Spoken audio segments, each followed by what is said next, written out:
Dalawang magkakasunod na kandila pero pareho ang taas, pareho ang baba. That's a tweezer top or tweezer bottom. Isang sign na baka nagbabago na ang takbo ng market. What are tweezer patterns? Ang tweezer tops at bottoms ay two candle reversal patterns na may parehong high for top or parehong low for bottoms. Ibig sabihin, nag-reject ang market sa parehong level at maaaring may reversal na mangyari. Tweezer top is bearish reversal pattern. Usually, nasa taas ng uptrend. Pinapakitang hindi na kayang i-break pa ang resistance level. Sellers are coming in.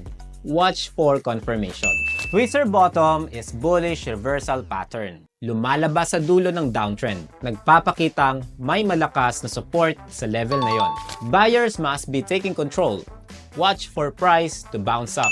Where to find these patterns? Hanapin ang tweezer tops and bottoms sa key support and resistance zones, major swing highs and lows sa confluence ng trendline or fib levels. Bonus tip, mas strong ang signal kung ang pangalawang kandila ay engulfing or has long wick rejection.